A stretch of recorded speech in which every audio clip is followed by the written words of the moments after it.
Back to ARC tutorials.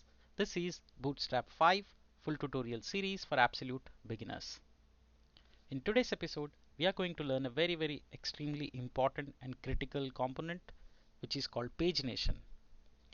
Pagination is a process where you divide the results that you obtain from the server and then display them based on certain number of records at a time.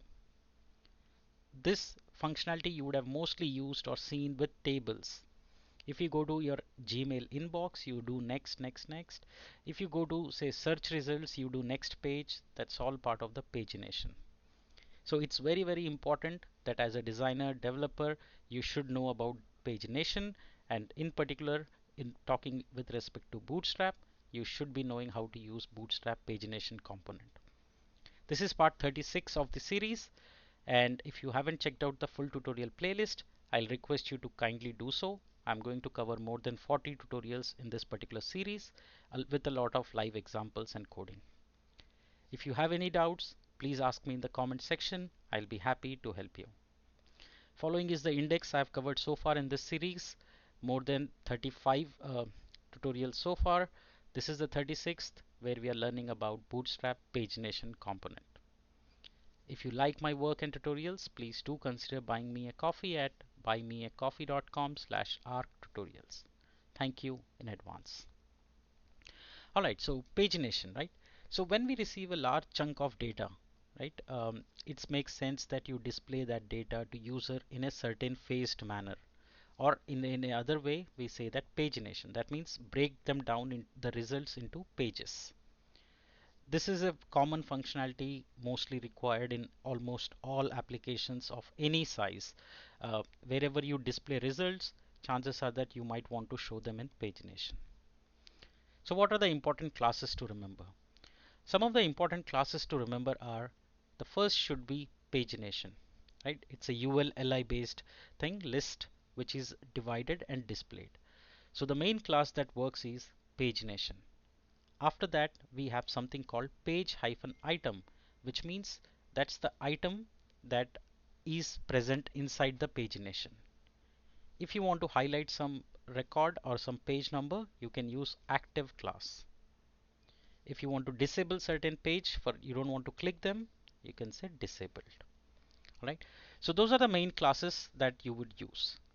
Now let's get started with hands-on and learn more about it.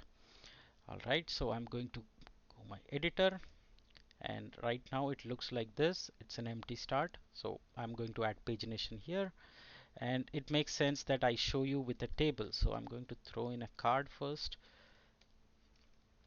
and then I'm going to card content, right? So I'm going to go to the official Bootstrap documentation and pick up a table so we can attach it and show you with better aspect. So I'm not going to spend too much time here, just going to copy it as it is. So this is to show you with table how the pagination looks. You don't have to do this, but it makes much more better sense to see it.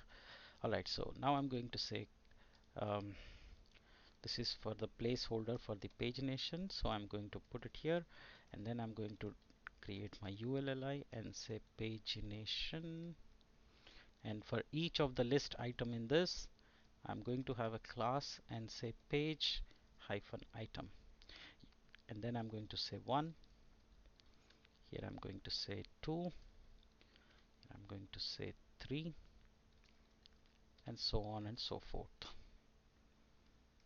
Right, perfect. So let's see that in action now. So I put the table and the pagination component. It shows here pagination, right? That is the number of pages that are displayed with it. To make it better, I'm going to give some.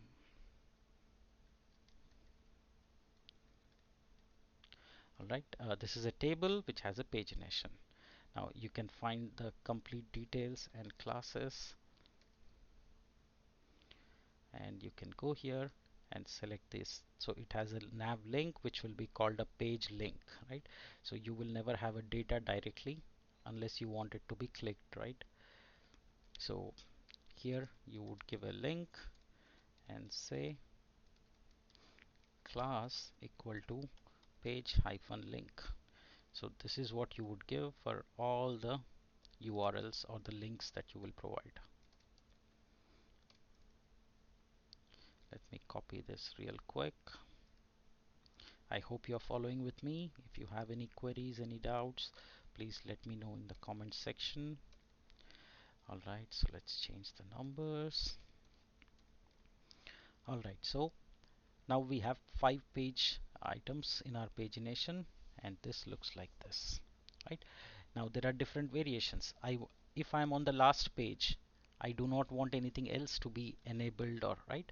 So what you can do is you can use disabled with the class. So it will disable that. So see, now if you can't really click on it, so you can say page link page item disabled. So see, now you can't click it, whereas this one, you on mouse over you can click. Here you can't do anything, so it's disabled. And this is especially useful when you are doing next and previous buttons, right? You want to disable certain buttons and etc. Alright, so let's see some of the different variations that we can use. So some of the variations is, you can, if when you're working with icons, right, you can have an icon instead of the previous, right? You can say previous or true, so you can have an icon instead of number, right? So you can do this also. You can have icons like this, previous, next, etc. So that's one. You can have icons. You can have states, which is disabled, previous, next. I showed you this, right? If you're on the first page, the previous will be disabled, next, right, it will be disabled. Again, the best way to learn is start copying the code here and go and replace the code if you would like that. I usually do that to get a jump start. You don't have to really sit and type each word by word, right? So I try to use it from natively from the documentation. That's the good way to avoid any errors also. Now sizing, you can make it big, small by adding the class -lg and -small -medium. Again, you can do alignment by just using justify content center. That way you can align it anywhere you want it in the page. You can put it in the center, you can put it at the right side, you can say end, and it will go towards the end, right? Usually if you see, the things would be in the right side corner here, you can do that, or I prefer it to be on the center. That's my choice. I prefer it that way. Now similarly, you can add CSS styling to it. You can override any CSS classes that you want. Let's say you want a styling different color, you can do that. Go to style, put pagination. Inside that you have active, and you can check here what is the class that you are adding. So you are adding to page item hyphen active, and that is a li. So you will say li dot active. That means if it is an active, put the background color, say to turquoise for now, and important, so override. Okay, and it didn't reflect, so let's see why. I think it's not reflecting. Let me check it 1 second real quick. Because here I'm saying for li there is a page item and active, so I'm going to add that class and say if it is page item dot active. And did we add important? Yes, we added. Inside pagination we have the page. Let's check.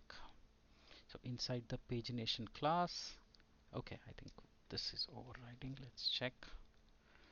And then we have the page item, and it has active class. Let's remove and check if it is applying. It's applying for sure. And what I do to debug such use cases is to right click, inspect element, and then you can take it here, and this is the active class that it's applied. So go back to CSS. Using the right selectors is important, so you can get it from the developer tools and you can apply that. So something like this, right? So you can change the border, the size, the anything that you want to do about that. Okay, so basically styling is up to us. However we like, we can style our components. That's pretty much all we have about pagination. It's important how you work with the functionality. Look and feel. As a designer, as a UI developer, we care about the look and feel, but also you should know how to use it. Like how do you send parameters when you click, etc. So that's for something else, some other day. But today we are focusing on only on the design aspect of the pagination component. Alright, so that was all today. We learned about the placeholders. In the next episode, I will walk you through Bootstrap Scroll Spy. Important component, especially when you're doing a static website for your clients or any wireframing. It will come very handy on that. Thank you so much for joining in this series. I hope you're learning. I hope you are gaining some and learning some new stuff. If you like my work and tutorials, please do consider buying me a coffee at buymeacoffee.com/rtutorials. I'll see you in the next episode.